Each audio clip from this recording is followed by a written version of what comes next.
Antes de mais nada, eu gostaria, dados os pronunciamentos da nossa ministra Gani e do nosso simpático parlamentar ítalo-britânico-brasileiro Marco Long, a respeito do acordo bilateral de não bitributação entre Reino Unido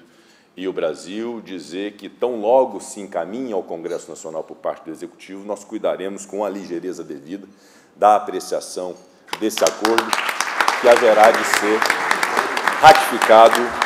pelo Congresso Nacional. E me caberá também, como presidente do Senado, acionar o Poder Executivo para saber as perspectivas em relação a isso e a outras medidas também que devam fortalecer as relações bilaterais entre as nossas duas nações, que ainda é muito aquém daquilo que poderia ser, não só em números, mas as próprias relações mesmo entre os países. Mais importante desses encontros,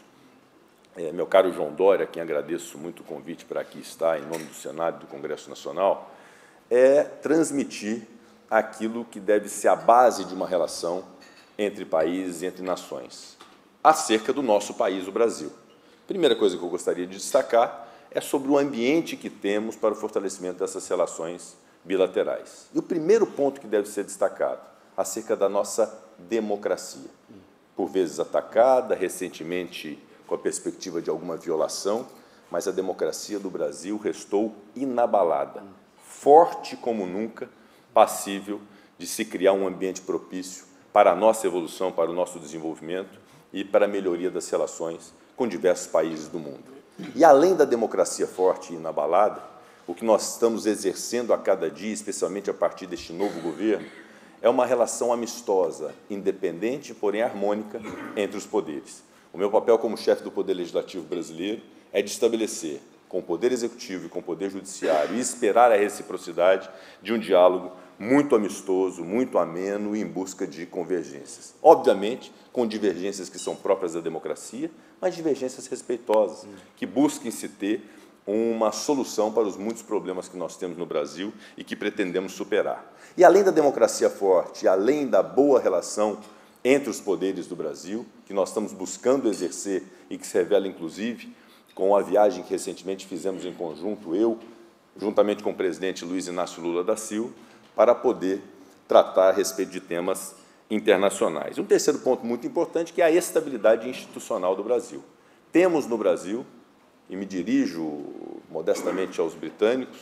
uma estabilidade institucional que faz com que nossas instituições funcionem, todas elas. E cada vez mais nós temos que buscar fazer com que as instituições sejam instituições de Estado, independente do viés do governo de ocasião, do governo do momento. Então, dentro desse arcabouço e dentro desse panorama de estabilidade institucional, de harmonia entre os poderes e de uma democracia forte, nós precisamos estabelecer uma agenda política. E o primeiro ponto dessa agenda política que eu queria destacar é fundamental no Brasil nós apartarmos a agenda política das polêmicas políticas. As polêmicas políticas e os ruídos existem a todo instante, toda democracia é passível de existir,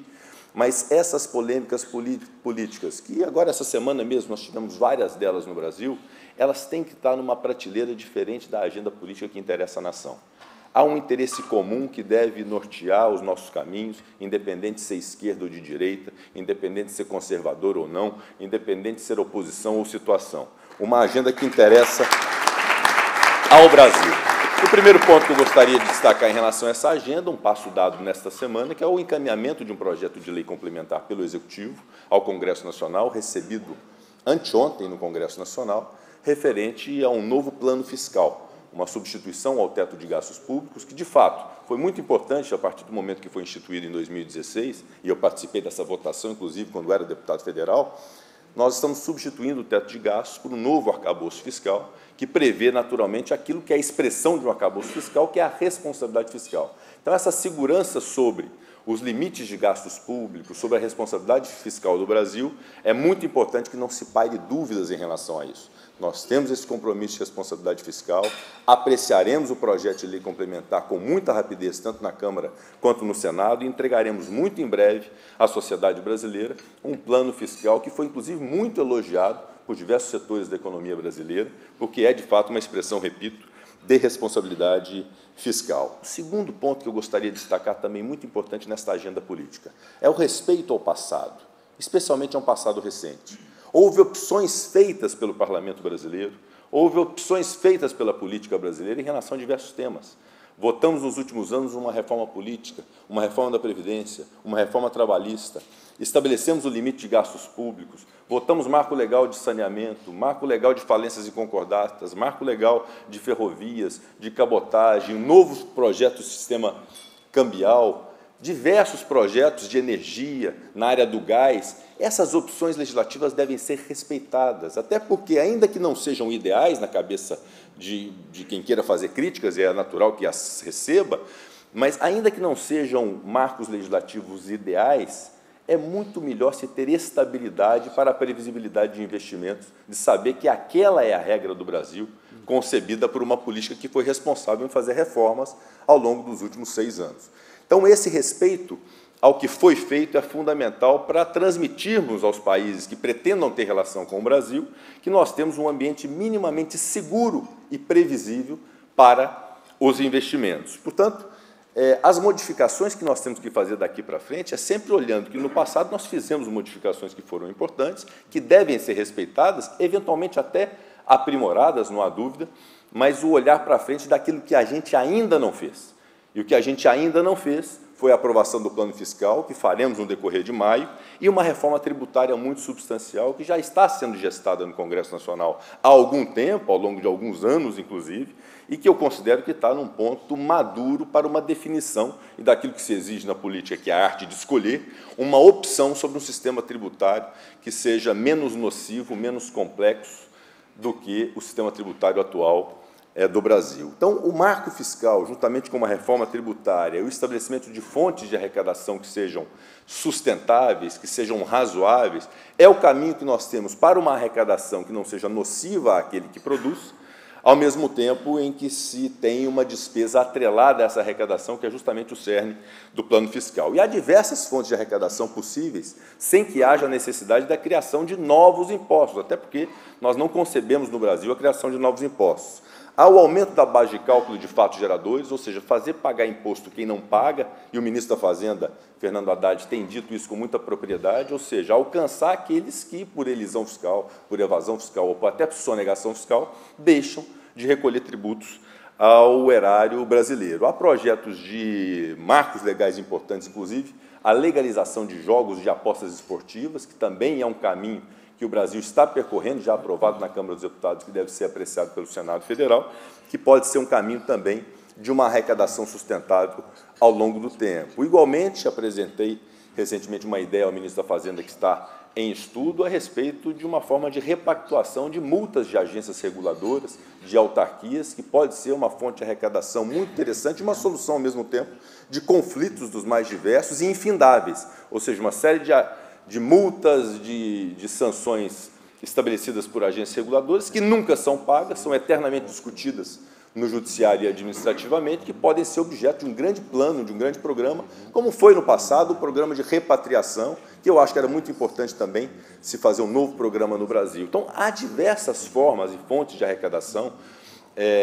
para o Estado brasileiro que podem ser implantadas sem que haja necessidade da criação de novos tributos, o que de fato seria intolerável. Um ponto que eu gostaria de destacar também, que é o nosso compromisso, e digo isso à comunidade britânica, nosso compromisso absoluto com o desenvolvimento sustentável. Modéstia à parte, senador Davi Alcolumbre, o Senado Federal tem demonstrado muita responsabilidade quando a matéria é meio ambiente. Nós temos evitado apreciar projetos que questionem a imagem do Brasil, que questionem as nossas estruturas sob o ponto de vista ambiental. É preciso ter responsabilidade ambiental, sob pena de termos um enorme sacrifício à economia brasileira num curtíssimo período de tempo. Nesse prazo, nós podemos fazer um desenvolvimento que seja um desenvolvimento atrelado à energia sustentável, e, de fato, a nossa matriz energética foi 85% renovável, 66% do nosso território em estado natural. Então, nós temos o que dizer para a comunidade internacional, mas nós temos que recuperar a nossa imagem, e não se recuperará a imagem com a votação e a apreciação assodada de projetos que possam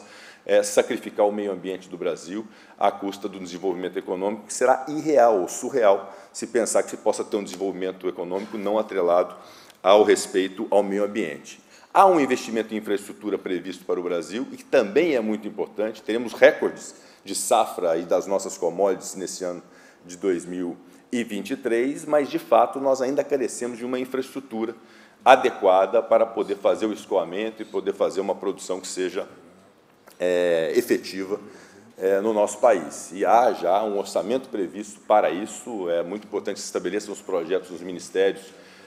pertinentes para que a nossa infraestrutura evolua. E não evoluirá, evidentemente, sem a participação da iniciativa privada, sem a participação da comunidade internacional com investimentos que possam ser feitos a partir dos muitos marcos legislativos que nós votamos recentemente no Brasil. Inclusive o marco da ferrovia, o marco da cabotagem, de concessões, de parcerias público-privadas, que permitem compreender que o Brasil é um país em que a infraestrutura tem tudo por fazer, portanto, é um grande celeiro de oportunidades para investimentos internacionais no Brasil. Basta que tenhamos a responsabilidade de dar àqueles que investam previsibilidade, segurança jurídica e um mínimo de tranquilidade